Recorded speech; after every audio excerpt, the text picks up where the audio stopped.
찬송가 508장 찬송 부르시면서 3일밤 예배 시작하겠습니다.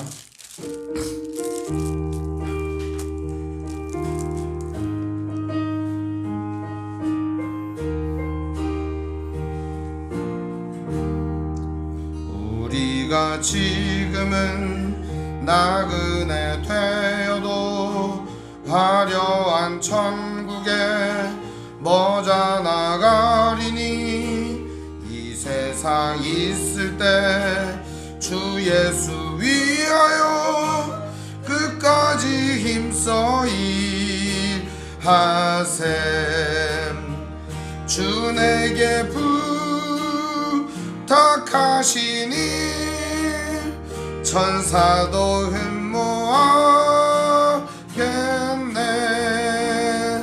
화목해 하라신 구주의 말씀을 온 세상 널리 전하셈. 주 예수 말씀이 온 세상 만민들 흉악한 죄에서 떠나라 하시니 이 말씀 듣고서 새 생명 얻으라 이 기쁜 소식 전하세. 주 내게 부탁하시니 천사도 흠모하겠네. 화목해 하라신 구주의 말씀을 온 세상 널리 전하셈. 영생의 복락과 천국에 갈 길을 만 백성 알도록 나가서 전하세.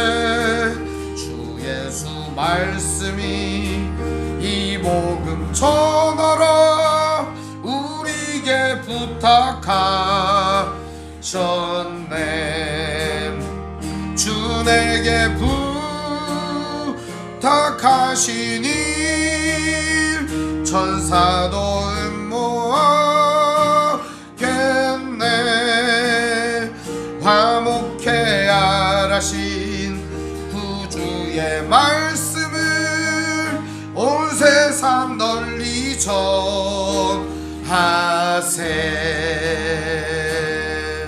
아멘. 기도하겠습니다. 사랑과 은혜가 풍성하신 아버지 하나님, 은혜와 사랑을 감사를 드립니다.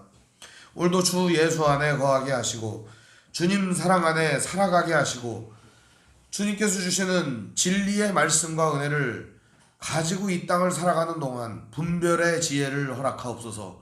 주님께서 허락해 주시는 능력과 은혜로 살아가는 동안에 하나님의 말씀이 우리의 삶과 인생 가운데 풍성케 자리하게 하옵소서. 우리 주 예수님 이름으로 기도합니다. 아멘. 오늘 말씀은 마태복음 16장 1절에서 12절 말씀 보겠습니다. 마태복음 16장 1절에서 12절 말씀 보겠습니다.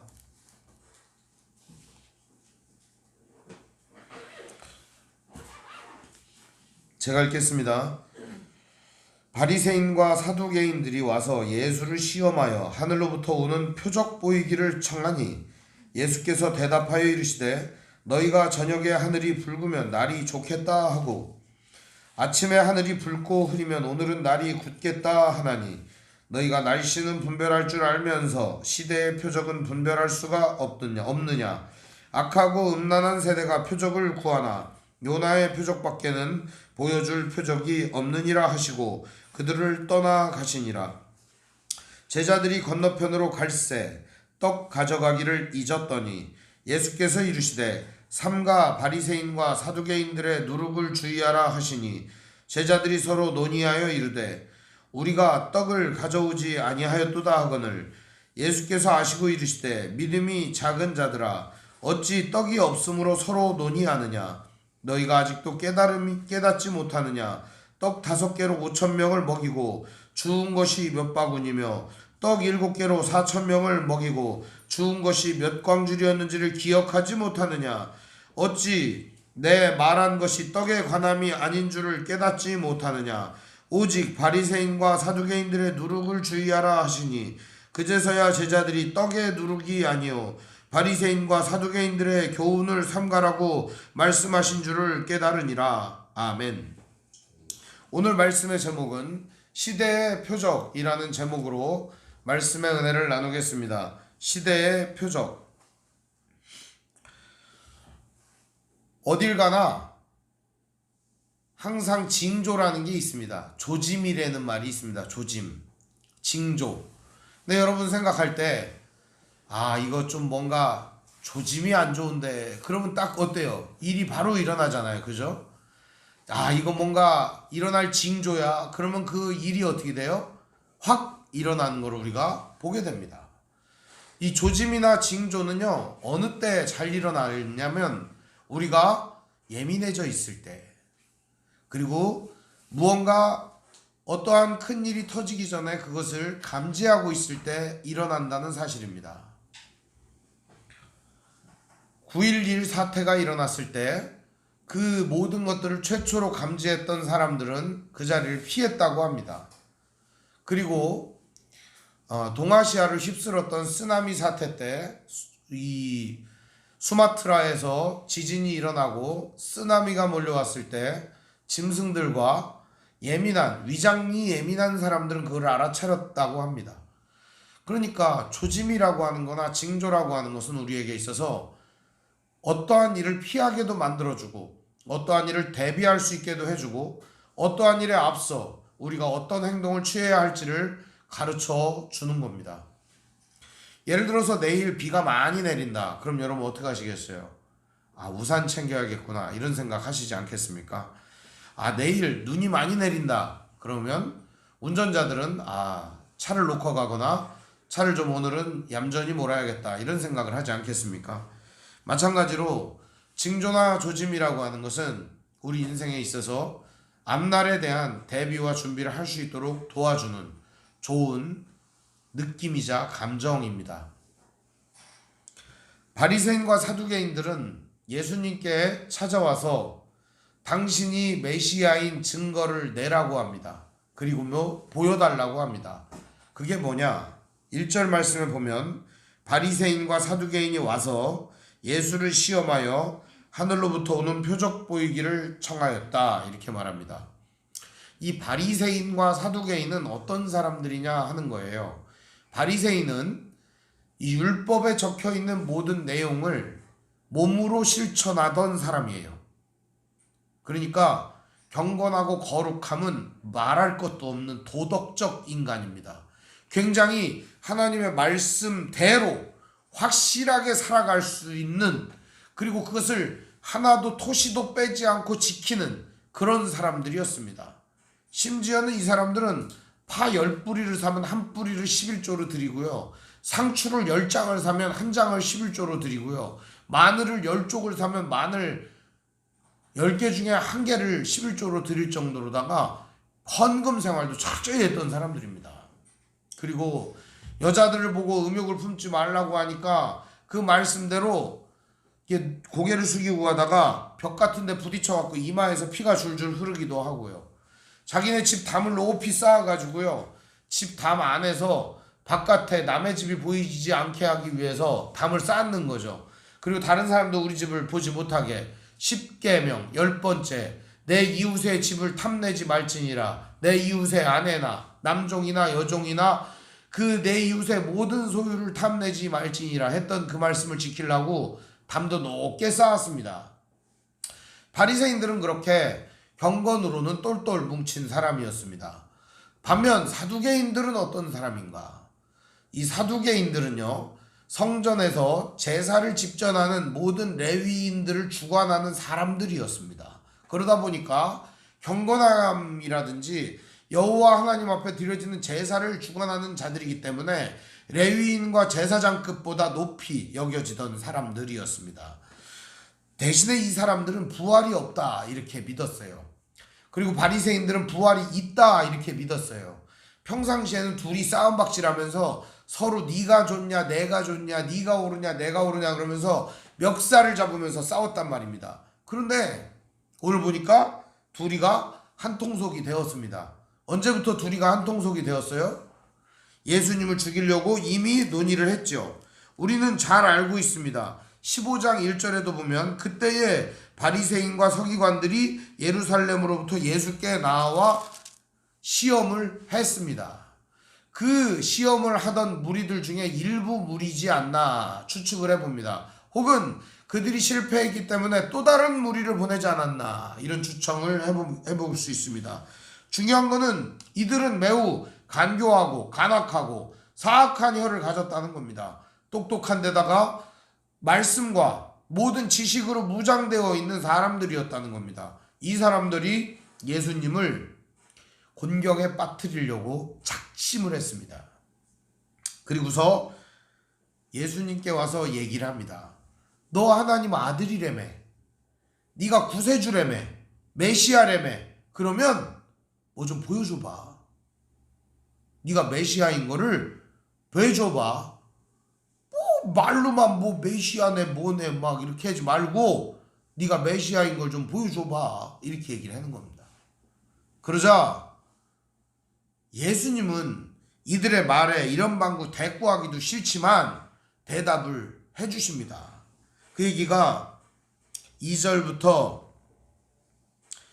6절까지 그리고 8절부터 11절까지 기록이 되어 있는 겁니다. 오늘 내용은 아주 단순한 내용이에요.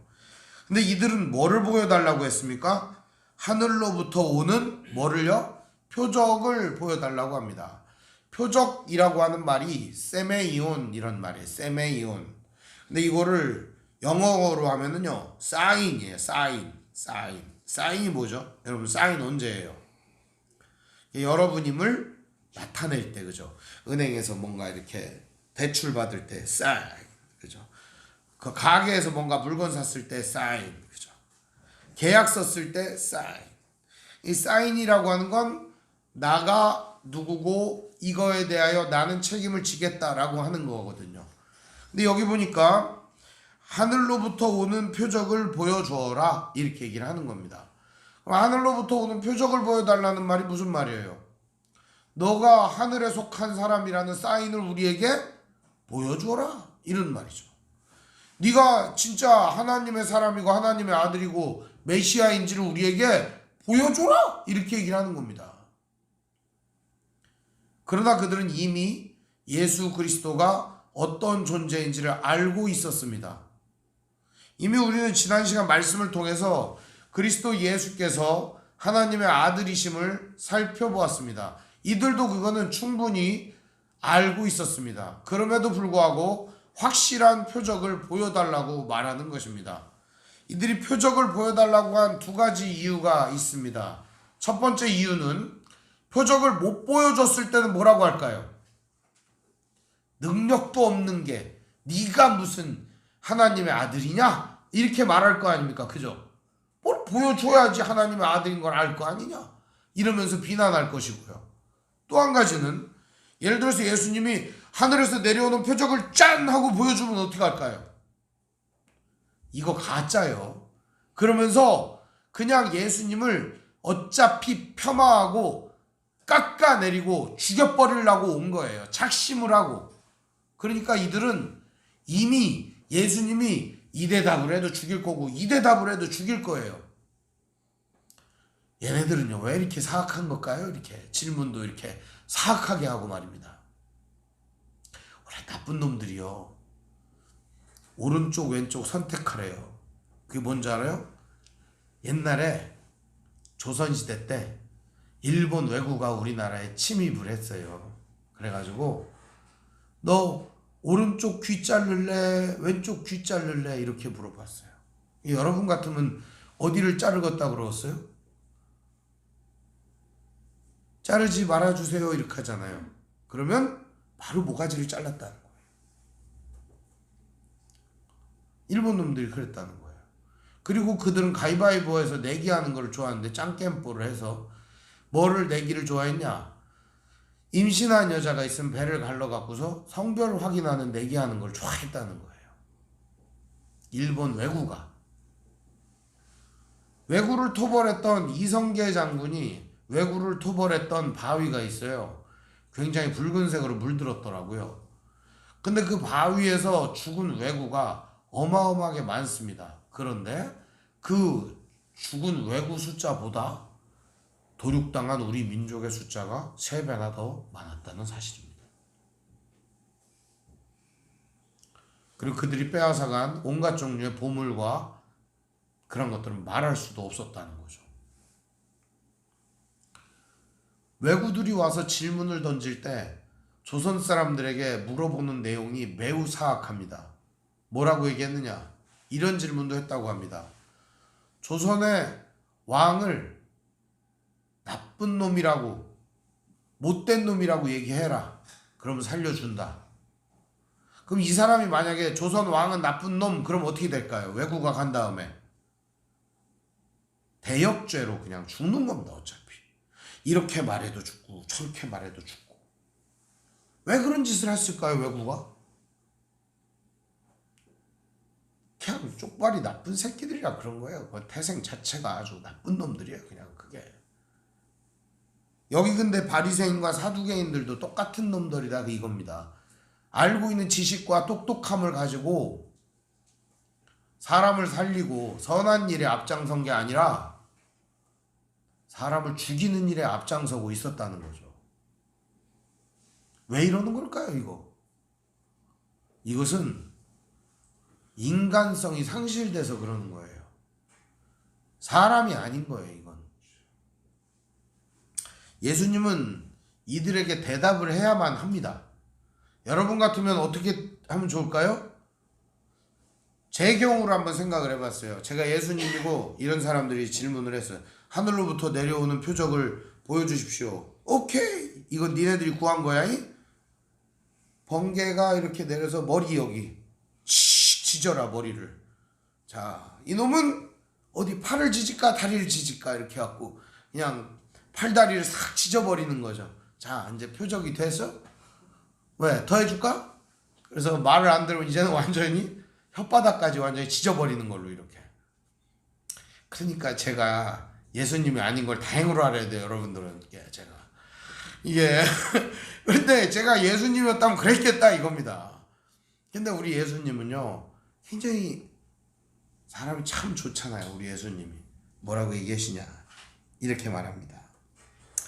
아침에 하늘이 붉고 흐리면 오늘은 날이 굳겠다 하고 너희가 날씨는 분별할 줄 알면서 시대의 표적은 분별할 줄 모르냐. 저녁 때 붉고 흐리면 아이고 내일은 날씨가 좋겠네 그러고, 아침에 붉고 흐리면 오늘은 날씨가 안 좋겠네. 날씨는 잘 맞추고 알면서 왜 니네들은 시대의 표적은 분별하지 못하느냐 이렇게 얘기를 합니다. 시대의 표적이라는 말이 무슨 말이냐면 이 시대에 진짜 메시아가 나타나고 너희들 앞에 서 있는 내가 진정한 메시아인 줄 너희들은 모르느냐 그런 말이죠. 알고 있은데 자기네들도 잘 깨닫고 있는데 예수님을 어떻게 해야 되는 거예요? 죽여버려야 되니까 이들은 이 대답을 하기가 싫은 겁니다. 너희들 잘 알고 있잖아. 내가 바로 메시아야. 그러나 그들은 그 말을 하기가 싫은 겁니다. 입 밖에도 내기가 싫은 겁니다.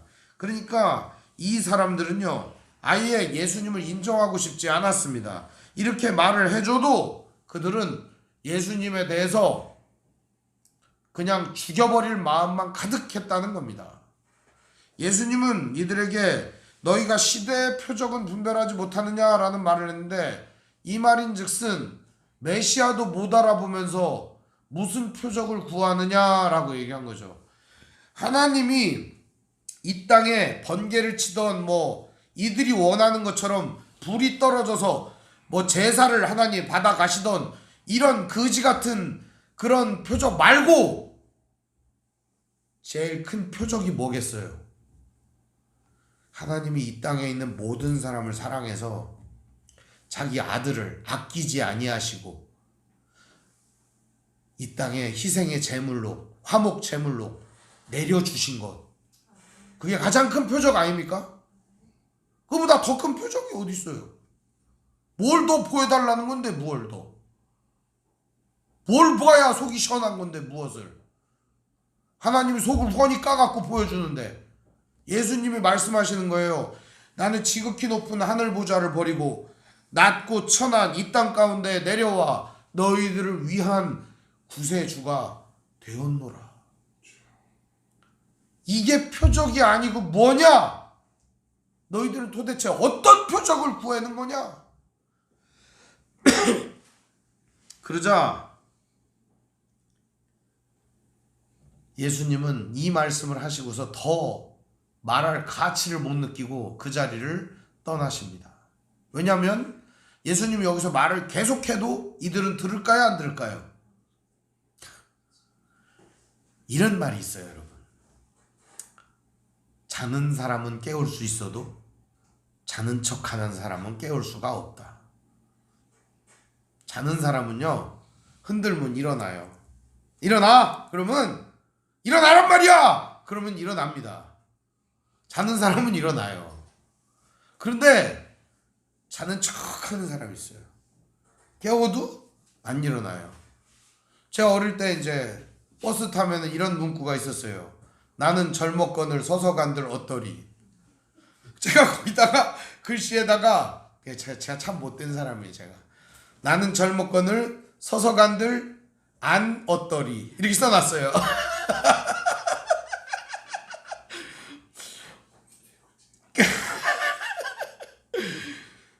근데 그게 젊으니까 서서 가라 그런 말이잖아요. 굉장히 그게 말이 불쾌하고 싫더라고요. 왜 젊은 애들은 다리가 안 아픈가? 이런 생각이 들더라고요. 그런데요, 아예 안 들어쳐 먹으려고 생각하는 사람은 얘기를 해봐야 안 통한다는 거예요. 이들은 잠자는 자들이 아니었어요. 이미 귀 막고 눈 가리고 예수님 말씀 안 듣고 안 보려고 하는 자들이었어요. 표적을 보여준다 한들 예수님을 잡아 죽일 기회만 엿보는 자들이었다는 거예요.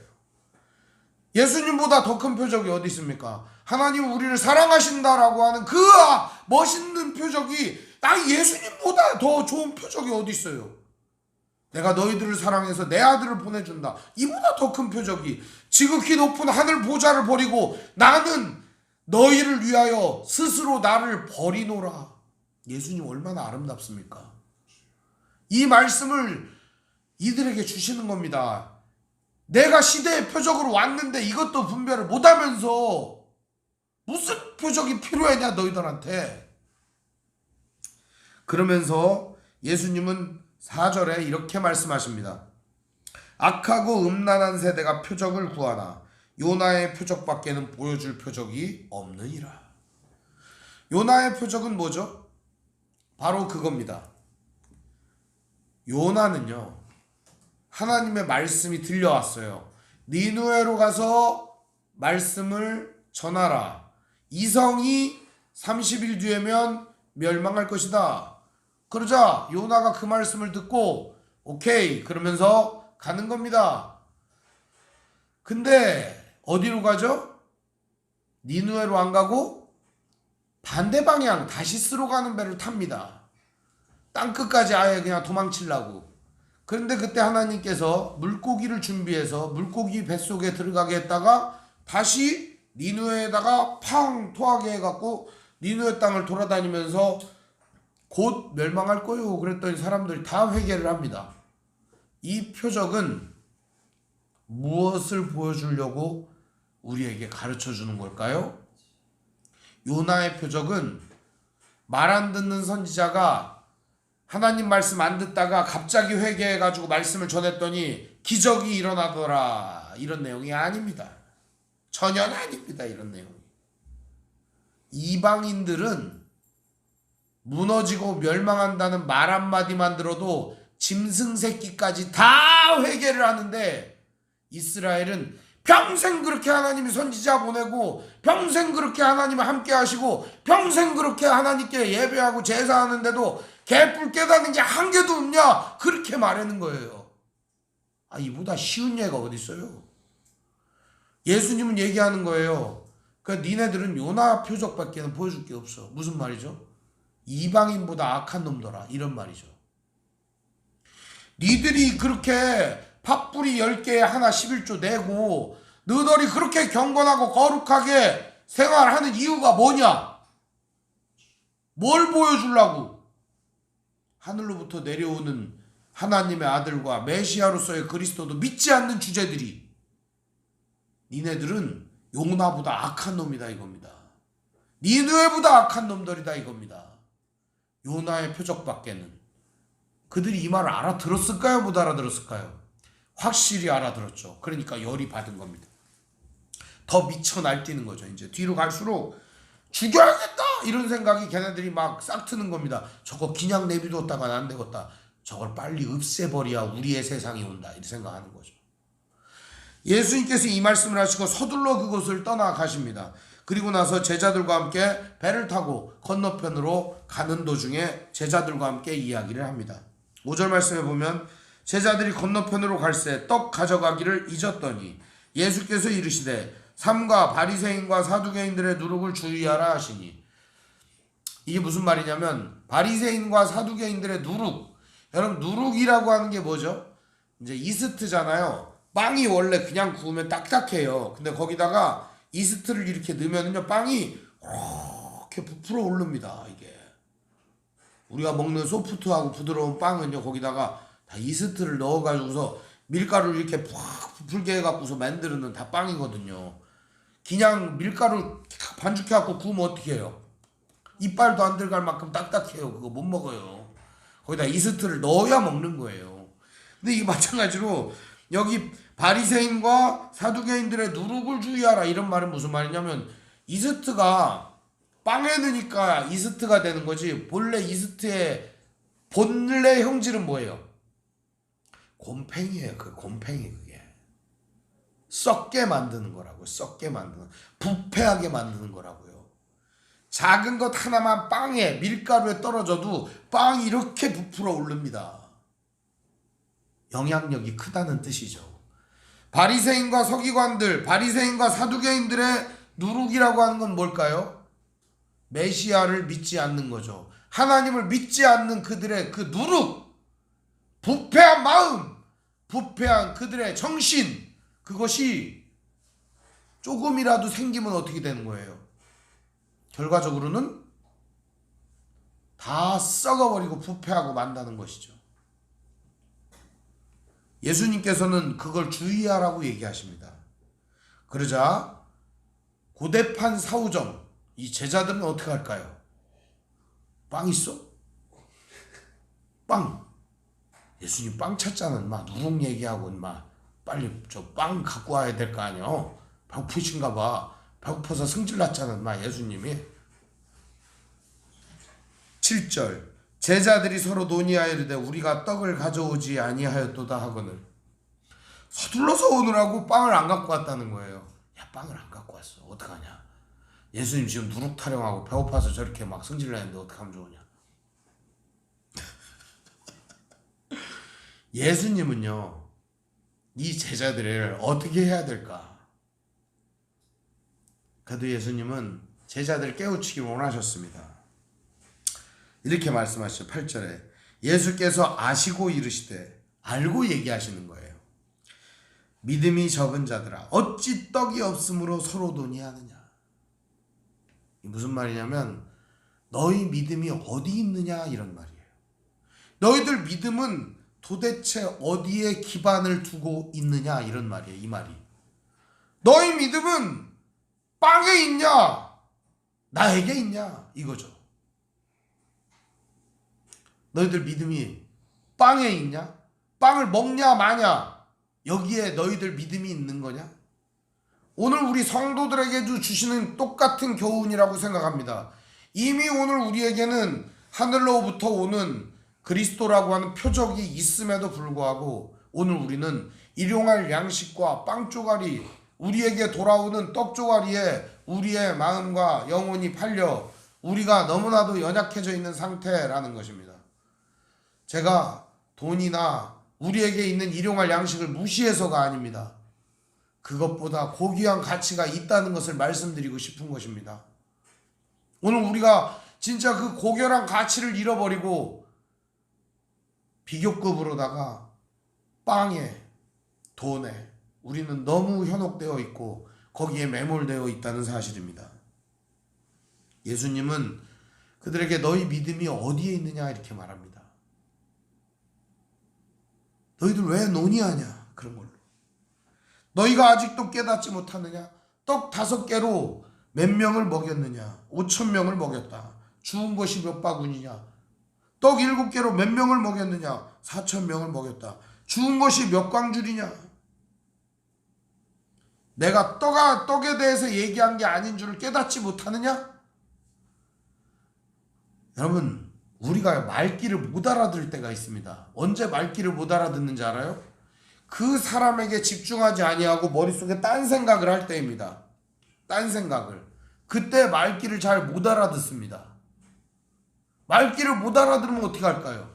엉뚱한 대답을 하는 겁니다. 엉뚱한 대답을. 믿음의 사람들이 하나님께서 말씀하실 때 하나님의 말씀을 잘 들어야 하는데 하나님의 말씀보다 엉뚱한 것을 들을 때가 너무나도 많다는 사실입니다. 성경 말씀을 이렇게 읽다 보면 이 말씀을 우리가 정확하게 이 말씀의 내용을 깨닫기보다 지엽적인 문제들에 신경을 쓸 때가 많다는 사실입니다. 이것은 매우 위험한 발상입니다. 예수님은 떡에 관한 얘기가 아니라고 단도직입적으로 말씀하십니다. 그리고 이렇게 말합니다. 오직 바리새인과 사두개인들의 누룩을 주의하라 이렇게 말합니다. 그들이 전하는 교훈이 너희들을 부패하게 만들고 너희들을 썩게 만들고 너희들의 인생을 망칠 것이다. 예수님이 이렇게 해주는 겁니다. 구체적으로 이런 얘기를 해주시자 그들은 깨닫게 되는 것입니다. 12절 말씀. 그제서야 제자들이 떡의 누룩이 아니요 바리새인과 사두개인들의 교훈을 삼가라고 말씀하신 줄을 깨달으니라. 우리는요 하나님 말씀대로 산다고 자부하는 성도들입니다. 우리는요 하나님 잘 믿는다고 생각하는 사람들이에요. 절대로 우리가 이단 사상이나 타종교의 사상을 받을 리가 없다고 생각해요. 믿잖아요 그렇게. 근데요 자그마한 의심 하나가 우리 안에 들어오잖아요. 우리도 바뀔 수 있어요. 아담과 하와를 타락하게 했던 게 뭔 줄 압니까? 사탄의 말 한마디였다는 걸 기억하시길 바랍니다. 하나님께서 이 동산 모든 나무의 열매를 먹지 말라 하시더냐? 언제 그랬어요? 다 먹어라. 다 먹으래요. 모든 나무를 먹지 말라 하시더냐? 전체 부정을 걸어버리는 거예요. 사단은 항상 그렇게 모 아니면 도로 이야기를 합니다. 오늘 이 말씀은 우리가 우리 자신을 돌아보는 말씀으로 잘 살펴보면 좋겠습니다. 바리새인과 사두개인의 누룩은 결과적으로 세상적 교훈을 의미하는 것입니다. 오늘 우리는 하나님의 말씀을 따라 살아갑니다. 여러분은 얼마나 하나님의 말씀이 여러분에게 교훈이 되고 있습니까? 하나님 말씀은 여러분에게 몇 %나 영향력을 미치고 있습니까? 그게 진짜 진리라고 믿는다면 여러분은 여러분의 인생을 거기다가 얼마나 걸고 있느냐 이겁니다. 만일 여러분 예를 한번 들어보겠습니다. 바깥에 우리 교회 앞에 내일 금덩어리가 1분에 한 덩어리씩 떨어진다고 한번 생각해 봅시다. 1분은 좀 그렇다. 1초에 한 덩어리씩 골드바가 1kg짜리가 탕탕 떨어진다고 생각해 보세요. 1분에 한 개씩 탕탕 떨어지는 거예요. 그러면 여러분 내일 아침에 여기 7시에 떨어진다 그러면 몇 시부터 기다릴 거예요? 내일 아침까지 가. 그냥 여기서 그냥 자는 거지. 그냥 여기서 자고서 기다리다가 그 떨어지는 자리에 기다리다가 탕 떨어지면 내 거, 탕 떨어지면 네 거 이렇게 하면서 서로 논아야 될 거 아닙니까? 그렇지 않습니까? 그게 정보만 확실하다면야 거기 기다리고 있을 거 아니에요. 오늘 여기서 자고 그거 기다릴 거 아니에요. 그래 맞아 그거. 만약에 여기 내일 그런다면은 진짜 사람들이 그 정보가 확실하다면 다들 모여들어갖고 그것만 하늘만 쳐다보고 있을 겁니다 아마. 그렇지 않습니까? 우리가 생각할 때 하나님 말씀이 진리 아닙니까? 거기에 사는 길이 있지 않습니까? 그게 우리 인생의 표준이고 진리고 정확하고 그게 우리 삶의 진정한 목표라고 믿잖아요. 근데 왜 우리는 거기다 인생을 안 거냐고. 거기다가 백같은 금덩어리 떨어지는 거는 정보만 알아도 제 얘기를 엄청 보일 건데 왜 하나님의 말씀이 진리라고 말하고 찬송하고 외치면서 왜 거기에는 우리가 집중하지 않고 그것은 왜 우리가 진리로 받아들이지 않느냐 이 말이에요. 왜? 내일 어떤 주식이 확실하게 오른다. 한 30% 오른다. 그럼 거기다가 다 투자할 거 아닙니까? 그런데 아니 그깟 주식 그지 같은 거보다 훨씬 확실한 거 하나님이 오늘 우리를 사랑하시고 우리를 위하여 구원을 베푸시고 영원한 생명의 길을 열어주셨다는 이 생명의 표적이 우리에게 보여졌는데 그 길을 따라 살아야 되는 게 맞는 거 아닙니까? 거기에 진리가 있는 겁니다. 예수님은 바리새인과 사두개인의 누룩을 주의하라는 얘기가 무슨 얘기냐? 사탄은요 우리한테 교회 다니지 마, 예수 믿지 마 이렇게 얘기 안 해요. 뭐라고 말하는 줄 알아요? 이번만 제껴. 이번만 그냥 눈 감어. 그냥 요번 사건만 하나님께 그냥 빌어. 그냥 바리새인과 사두개인의 누룩은 그런 겁니다. 작은 거예요. 우리는 작은 것에서 하나님의 뜻을 어겨도 된다고 생각할 수 있어요. 이거는 하나님이 굳이 하나님 뜻대로 안 해도 괜찮을 거야. 그런 부분에서 우리는 실수하는 겁니다. 사랑하는 성도 여러분, 제자들은 누룩이 빵인 줄 알고 빵이 어디 있냐고 서로들 의논했어요. 우리 교회가 지금 그러고 있는 것 같아요. 빵은 어디 있는 거요? 우리는 지금 그런 거 의논할 때가 아니에요. 우리에게 떨어진 표적은 분명해요. 예수 그리스도. 이 복음, 이 복음의 말씀을 온 천하에 전하는 것. 우리가 지금은 나그네 되어도 화려한 천국에 머지않아 갈 겁니다. 그러니 이 세상에 있을 때 주 예수 위하여 끝까지 힘써 일하십시다, 여러분. 주님 내게 부탁하신 이 사명은 천사도 흠모하는 사명입니다. 우리에게 주신 이 사명의 말씀과 이 귀한 복음을 온 세상 널리 전합시다. 기도하겠습니다. 사랑과 은혜가 풍성하신 아버지 하나님, 은혜와 사랑을 감사를 드립니다. 바리새인과 사두개인의 누룩은 여전히 교회 안에 있고 여전히 우리들의 마음을 훔치고 있고 여전히 우리들의 영혼을 갉아먹고 있고 여전히 우리들의 신앙을 좌절과 실패의 늪으로 끌어가고 있습니다. 이때 우리의 생명의 표적으로 오신 그리스도를 바라보게 하옵소서. 우리의 영원한 목표이자 우리의 진정한 우리 신앙의 마지막 종점인 그리스도를 바라보게 하옵소서. 오늘도 주님 바라보며 신실하게 나아가는 믿음의 형제자매들에게 하늘의 놀라운 은혜와 평강을 허락하여 주옵소서. 우리 주 예수님의 이름으로 기도합니다. 아멘. 교회 소식을 알려드리겠습니다. 오늘 함께 예배하신 모든 분들 주님의 이름으로 환영합니다. 하나님의 말씀인 성경을 가까이 두고 매일 읽으시고 기도로 하나님과 교제하시고 말씀대로 사랑하며 사시기를 바랍니다. 우리 앞뒤 사람 인사하겠습니다. 사랑합니다. 사랑합니다. 우리 옆 사람과 인사하겠습니다. 사랑합니다. 사랑합니다, 여러분. 목회자의 경건을 위해 기도해 주시기 바랍니다. 정치 지도자들과 남북 관계를 위해서 기도하시기 바랍니다.